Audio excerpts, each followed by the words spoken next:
আসসালামু আলাইকুম। কেমন আছো সবাই? আশা করি ভালো আছো। আলহামদুলিল্লাহ আমিও ভালো আছি।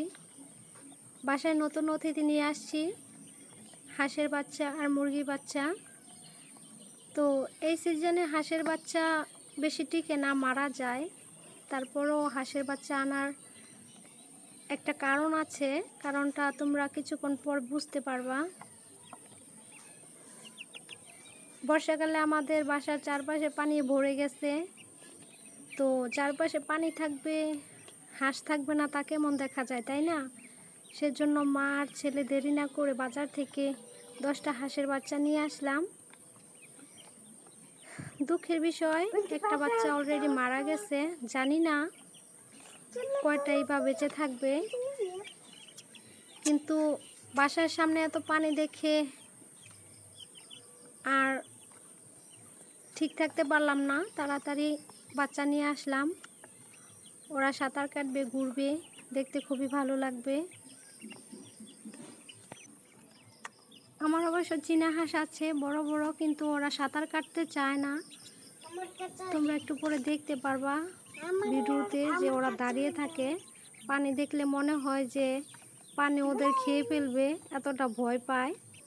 তাই শুধু কলের পাড় বা বারান্দায় উঠে দাঁড়িয়ে থাকে। এই যে দেখো কত সুন্দর পানি, আল্লাহ, সব ভেসে গেছে পানিতে। আমি ওই যে একটা কলের পাড় দেখা যাচ্ছে, ওইখানেও যেতে পারি না পানির জন্য। আমার ওই যে চীনা হাঁস দাঁড়ায় আছে, তাই এই দেশি হাঁসের বাচ্চাগুলো নিয়ে এসেছি।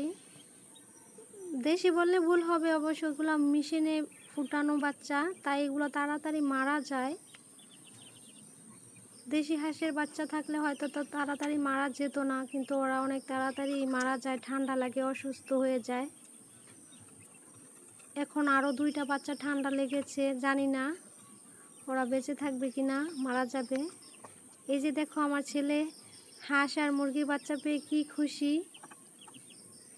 আর মুরগিগুলো ওর দিকে তাকিয়ে আছে, নিহাল কিভাবে ওদেরকে মুখ দিয়ে ভেঙচি কাটছে, এটাই ওরা দেখতেছে হয়তোবা।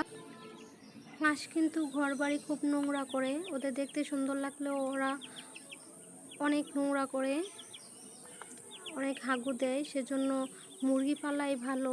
কিন্তু আমার বাসার সামনে যেহেতু চারিদিকে পানি, তাই আমি মুরগি না এনে হাঁসের বাচ্চাই নিয়ে এসেছি। মুরগির বাচ্চা নিয়ে এসেছি মাত্র 2টা।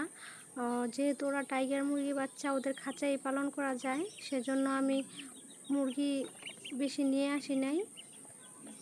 তো সবাই ভালো থাকবা, সুস্থ থাকবা, আল্লাহ হাফেজ। আর আমার জন্য দোয়া করবা যাতে আমিও ভালো থাকি। আর বাসার সামনে যে পানি, জানি না বন্যার্তদের মতো কতদিন এইভাবে পানিবন্দী হয়ে থাকা লাগে।